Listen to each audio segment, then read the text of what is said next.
Bienvenue dans Hebdo Santé sur Média. Environ 73 millions d'avortements provoqués ont lieu chaque année dans le monde selon l'Organisation mondiale de la santé. Et près de 45% de l'ensemble de ces avortements sont non sécurisés, dont 97% ont lieu dans les pays en développement. Nous sommes là en face du phénomène des avortements clandestins. Et quels sont les risques et comment répondre aux complications? Eh bien, Hebdo Santé reçoit des experts de la question pour en parler. Docteur Yao Ndri Nathalie, bonjour. Bonjour. Alors, vous êtes médecin, manager de programmes de santé, directrice des programmes de l'AIBF. Il est important également de souligner que vous totalisez 13 années d'expérience dans la promotion et la défense des droits en santé sexuelle et de la reproduction. C'est exact. Également avec nous, Madame Drogon Monique, bonjour. Bonjour, monsieur. Alors, vous êtes sage-femme, ingénieure des techniques sanitaires option santé publique et formatrice nationale en santé de la reproduction, en service à l'AIBF, qui est l'association ivoirienne pour le bien-être familial. C'est bien ça, mesdames? En tout cas, merci donc à toutes les deux d'avoir accepté notre invitation et de nous parler donc de ce phénomène assez inquiétant. Déjà, je vais vous demander, comment est-ce que vous expliquez ces avortements clandestins et ces avortements à risque? Merci, monsieur. D'abord, avant de chercher à expliquer le phénomène, je voudrais qu'on sache déjà qu'est-ce que c'est. D'accord. Voilà, qu'est-ce que c'est l'avortement. Et ici, nous donnons une définition de l'OMS qui nous dit que l'avortement est l'expulsion ou l'extraction hors des voies génitales de la femme d'un produit de conception, n'est-ce pas, qui pèse moins de 500 grammes et qui correspond à 20 ou 22 semaines d'aménorrhée. Ça veut dire quoi, 20 22 semaines d'aménorrhée? Ça veut dire qu'une femme qui fait les règles régulièrement, qui tombe enceinte, c'est 20 semaines après. Voilà, donc au-delà des 20 semaines. Enfin, c'est facile, c'est lorsque la femme décide d'enlever la grossesse. D'accord. Voilà, l'OMS a défini donc des normes, certains temps. Exactement, exactement. Alors, pour en venir à votre question. D'accord. Justement, quand j'ai dit comment est-ce que vous expliquez ce phénomène, parce qu'on l'a vu à travers les chiffres que j'ai donnés, c'est assez inquiétant. Oui, c'est assez inquiétant. Il faut dire que l'avortement, ceux qui se donnent à l'avortement ont des raisons pour lesquelles les avortements se déroulent. On va noter, par exemple, en ce qui concerne les jeunes, le jeune âge, n'est-ce pas? Il y en a qui vont prétester, par exemple, de ce qu'il n'y a pas de moyens financiers pour prendre en charge le suivi de la grossesse. Il y en a qui vont parler, par exemple, de ce que l'avortement, pour les jeunes, par exemple, qui souhaitent continuer leurs études, qui vont se donner à l'avortement. Pour des femmes même qui sont dans des foyers régulièrement mariées, qui vont protester du fait qu'elles ont trop d'enfants ou bien qu'elles n'en veulent plus. Voilà. Ce sont ces quelques raisons que nous pouvons évoquer pour expliquer les avortements, disons les décisions que ceux qui s'adonnent à l'avortement évoquent. Alors, j'ai donné des chiffres tout à l'heure, des chiffres de l'OMS. Quand on parle du camp particulier de la Côte d'Ivoire, docteur Ndri Nathalie, vous qui êtes donc de l'association ivoirienne pour le bien-être familial, est-ce que vous avez des chiffres pour étayer donc l'ampleur de ce phénomène en Côte d'Ivoire? Ok, en tout cas, merci bien.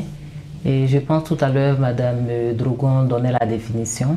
Et comme vous l'avez dit en d'autres termes, c'est quand la femme souhaite faire passer la grossesse. Bien sûr. Et donc là, il s'agit de l'avortement provoqué.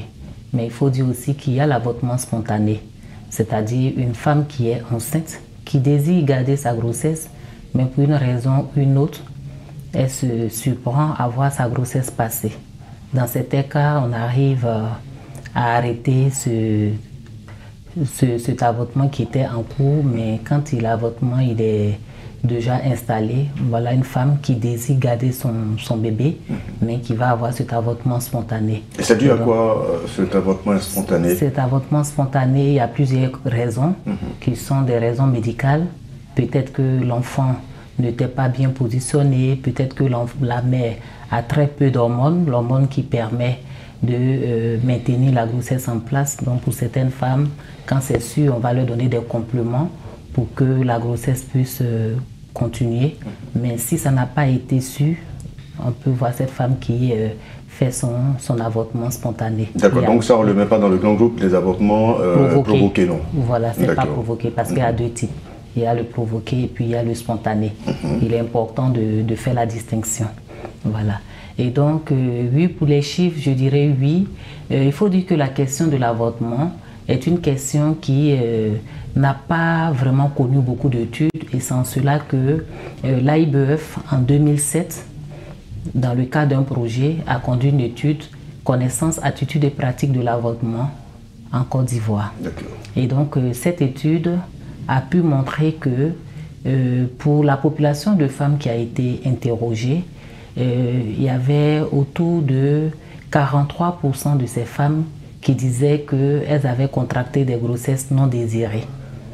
Et quand on prend la prévalence de l'avortement, dans cette étude, sur l'ensemble des femmes interrogées, 41% avaient déjà pratiqué un avortement. Donc, si on essaie de faire un rapprochement, 43% de grossesses non désirées, 41% d'avortements, c'est comme si pratiquement l'ensemble des grossesses non désirées conduisait à des avortements. Donc ces chiffres, ce sont des données qui sont dans l'étude qui est disponible en ligne et disponible aussi à l'AIBF. Et quand ces chiffres ont été communiqués, il était question de savoir, c'est vrai, vous parlez de l'ampleur de l'avortement et vous donnez des chiffres pour la Côte d'Ivoire, mais est-ce qu'aujourd'hui, la problématique qui est de faire infléchir la mortalité maternelle, est-ce que l'avortement a une incidence sur les décès maternels? Et c'est en cela qu'en 2010, il y a eu l'étude qui mesurait l'incidence des avortements dans les décès maternels. Et cette incidence a été estimée autour de 3,1. D'accord. Voilà. Alors, Mme Drogon, si on devait parler un peu, là, docteur a parlé d'avortement spontané, nous sommes ici dans le cadre donc, des avortements clandestins ou à risque. Alors, est-ce que les risques sont les mêmes pour tous ces avortements? Par rapport aux deux types d'avortements, vous voulez dire, oui. C'est ça? Que ce soit un avortement spontané ou provoqué? Non, pas tout à fait. Il faut dire que dans les cas d'avortement provoqué, comme on l'a dit, clandestin, c'est important tellement d'ajouter le terme clandestin. C'est des avortements qui vont se faire dans des conditions qui ne sont pas toujours, j'allais dire catholiques, qui ne sont pas de bonnes conditions en fait, n'est-ce pas? C'est des conditions d'insalubrité, n'est-ce pas? Ou bien c'est des avortements qui vont se faire par des personnes non qualifiées, par exemple. Et donc, tout ce qui va intervenir dans ces avortements ne sera pas hygiénique. Et donc, ces avortements-là auront pour conséquence des infections par la suite, n'est-ce pas? Des hémorragies, parce que ceux qui vont pratiquer ces avortements ne sont pas suffisamment qualifiés. Et donc, il va y avoir des complications, soit au niveau de la matrice de la femme, je vais dire l'utérus de la femme, il peut y avoir des perforations, il peut y avoir des complications à type d'hémorragie, n'est-ce pas? La femme peut se vider de son sang, n'est-ce pas? Parce que les débris de son fœtus, l'avortement pourrait être incomplet dans ces conditions-là. Et donc la femme va continuellement saigner, elle peut se vider de son sang, n'est-ce pas? Et l'autre chose, c'est que quand l'avortement est clandestin, aller dans un centre de santé devient difficile, d'où la différence entre l'avortement provoqué spontané et clandestin, n'est-ce pas? Dans le cas d'un avortement spontané, voici une femme qui va plus facilement se rendre dans un centre de santé et donc la prise en charge sera plus facilitée par rapport au cadre où on se trouve dans un cas d'avortement clandestin, n'est-ce pas, où la femme va avoir des difficultés pour se rendre dans un centre de santé. Pourquoi? Parce que l'avortement non seulement il est clandestin, mais lui-même il est interdit en Côte d'Ivoire, n'est-ce pas? Donc la femme, le fait que l'avortement soit interdit, elle a des appréhensions, elle ne peut pas aller consulter, elle va rester là où elle a fait son avortement et elle va avoir des complications qui pourraient même finalement la tuer. Mais alors vous l'avez dit, c'est parce que c'est interdit. Si elle a provoqué l'avortement et qu'elle se rend à l'hôpital, elle craint peut-être d'être arrêtée, d'être sanctionnée, vous ne pensez pas? Oui, certainement. Est-ce qu'elle devrait le faire? Est-ce qu'une femme qui provoque son avortement, si elle survit, qu'il y a des complications, vous pensez qu'elle doit aller dans le centre de santé? Oui, bien sûr qu'elle doit aller dans le centre de santé. Bien sûr. Bien que l'avortement soit interdit, cela n'interdit pas au prestataire de soins qu'elle va voir de la prendre en charge. Parce que, comme vous l'avez dit tout à l'heure quand on se présentait, c'est un peu comme un sacerdoce. C'est un devoir pour le prestataire de soins qui est dans l'établissement de santé de recevoir cette femme et de prendre soin d'elle. Ce n'est pas parce qu'on avorte qu'on n'a pas droit aux soins. C'est possible ça, docteur Yaouremi, dans nos pays africains? Oui. C'est possible? Oui, merci, c'est possible.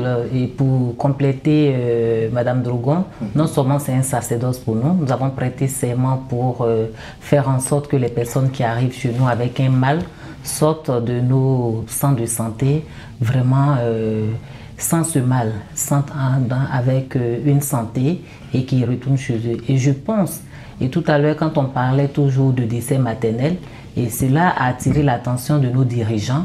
Et c'est pour ça qu'en 2007, le ministre de la Santé, en ce moment on avait le ministre Ala Kouadio Rémy, docteur Ala Kouadio, qui alors, lors de la circulaire sous les soins obstétricaux d'urgence, dans ces soins, pour prendre en charge les femmes, pour réduire les décès maternels, ils ont alors autorisé que les soins soient administrés à une femme qui a des complications d'avortement à l'aide de la seringue qui est l'aspiration intra-utérine, la manuelle intra-utérine la mieux. Donc ça fait partie des autorisations au niveau du pays.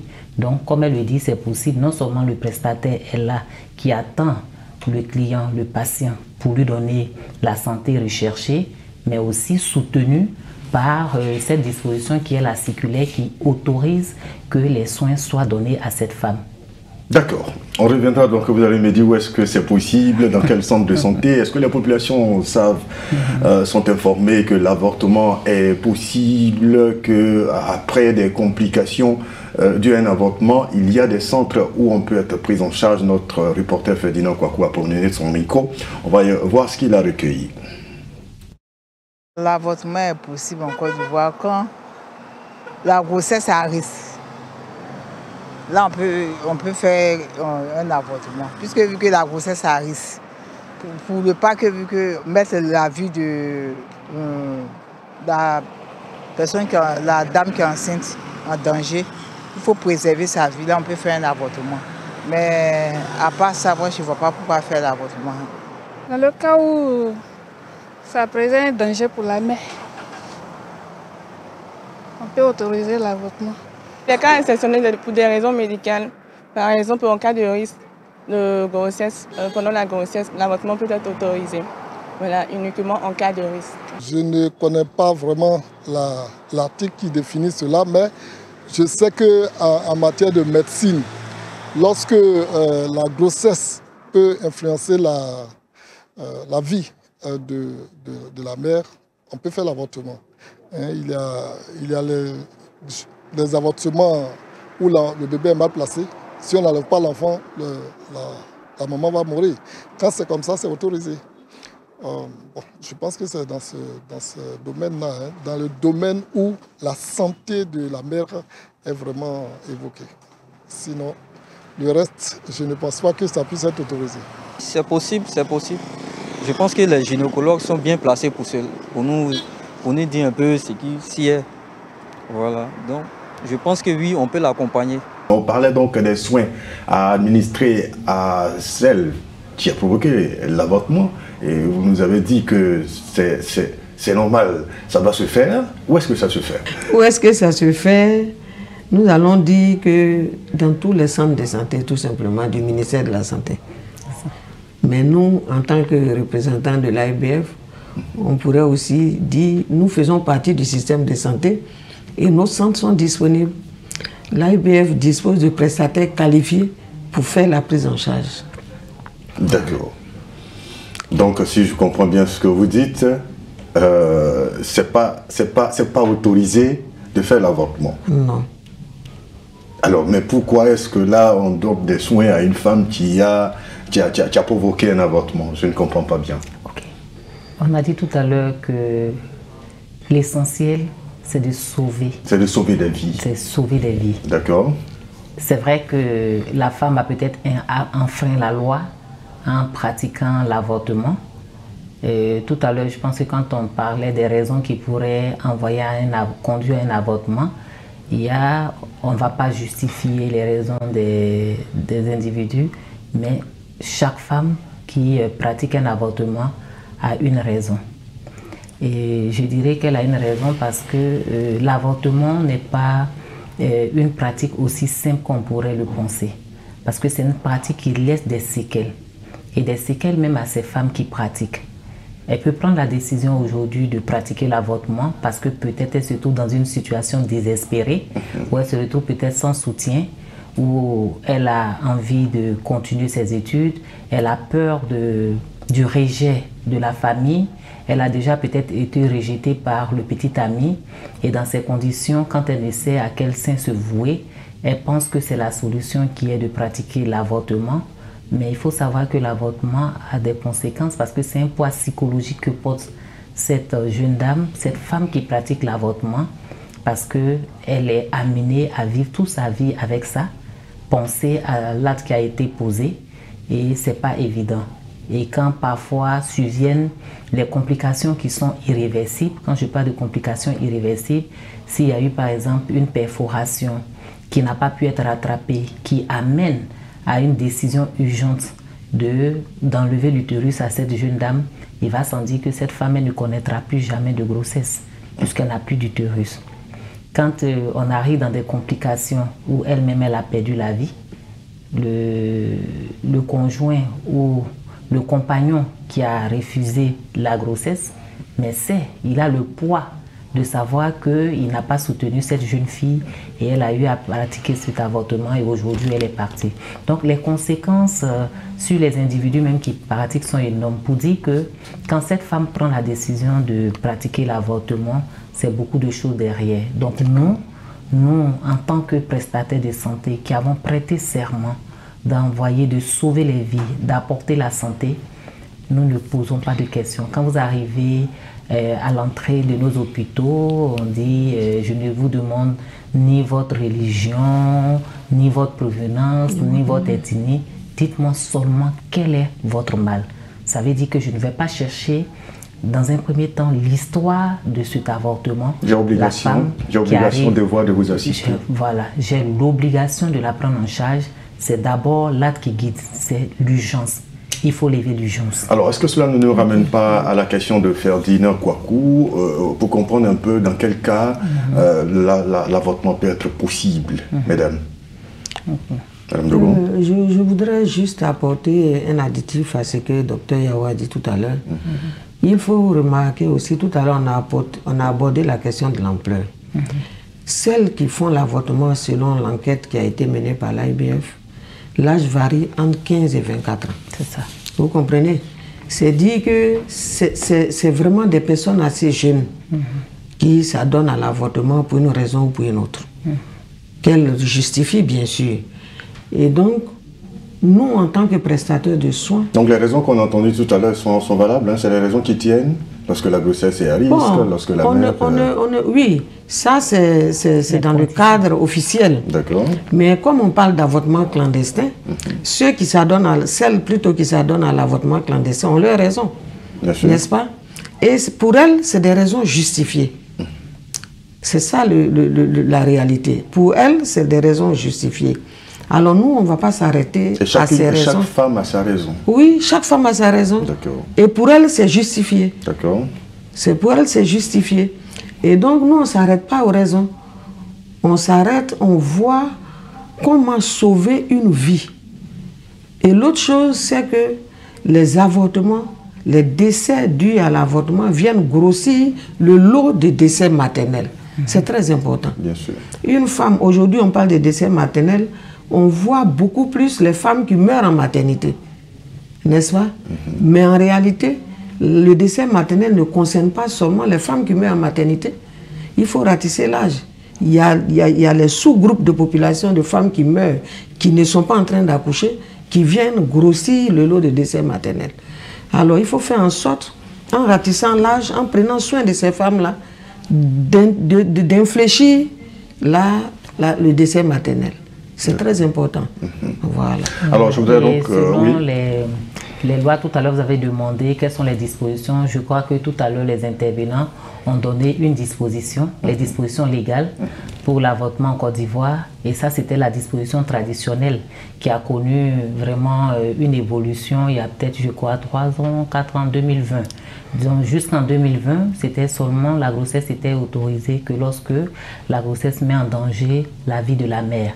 Et c'est pas la femme qui dit que ma vie est en danger, mais c'est le prestataire de santé qui va constater que cette grossesse met effectivement en danger la vie de la mère. Et c'est vraiment, ça dépend de là où on se trouve. Quand on est dans les grandes villes, c'est un collège de 3 médecins qui doivent attester.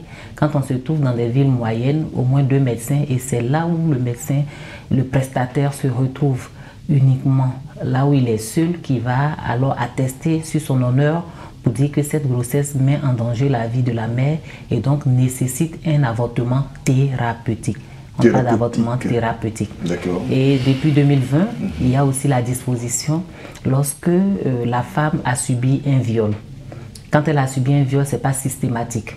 Elle a subi un viol si elle ne veut pas garder le résultat de ce viol, qui est une grossesse qui pour elle estime que ça lui rappelle le viol, qu'elle ne peut pas dépasser cette étape du viol. À chaque fois qu'elle voit la grossesse, c'est la femme qui décide de se faire avorter et c'est à sa demande que la loi autorise cet avortement et qui est fait dans un milieu hospitalier. Voilà. C'est ce qu'on va appeler donc, comme on dit, un avortement sécurisé. Oui, un avortement médicalisé sécurisé. Médicalisé, sécurisé. Le monde entier a donc célébré cette journée donc, de l'avortement sécurisé il n'y a pas longtemps, cette année 2023. Alors, je voudrais qu'on revienne un peu sur les réponses. On va terminer d'ailleurs par cela. Vous, en tant qu'AIBF, on le voit, l'avortement donc comporte de nombreux risques et pas mal de complications. Alors, en termes de réponse, vous en tant qu'association, qu'est-ce que vous apportez? Ok, merci, parce que cette question nous permet de dire que l'AIBF, Association ivoirienne pour le bien-être familial, qui est une ONG nationale qui est affiliée à la Fédération internationale pour la planification familiale et donc qui épouse les valeurs de IPPF, la Déclaration universelle des droits de l'homme, et cette déclaration qui demande que les droits des individus, les droits en santé en général, mais les droits en matière de santé sexuelle et de la reproduction, que ces droits-là, qu'on puisse en faire la promotion, que chaque individu puisse savoir ce dont il a droit en matière de santé et de santé sexuelle et de la reproduction, et de savoir comment utiliser ces droits et de faire valoir ces droits. Et donc, nous faisons la promotion de ces droits et nous défendons ces droits. Parce que là où il y a un droit qui n'est pas respecté, par exemple, les associations aujourd'hui, les organisations de la société civile sont ensemble pour cette question de loi en matière de santé sexuelle et de la reproduction, parce qu'il n'y a pas une loi qui encadre vraiment à ce jour, hein, il n'y a pas de loi. La loi n'est pas encore votée. Il y a eu le projet de loi qui a fait son chemin.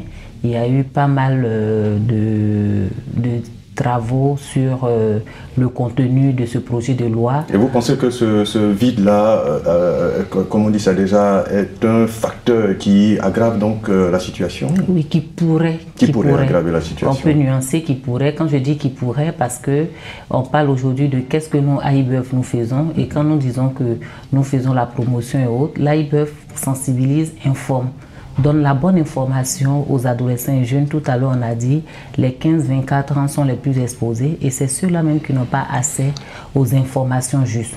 Donc, nous faisons de l'éducation à la santé et à la vie saine à ces adolescents et jeunes, permettre à ces adolescents et jeunes de connaître leur corps, de savoir les transformations qui peuvent arriver, de savoir à quel moment décider de contracter une grossesse, parce qu'on parle de maternité responsable.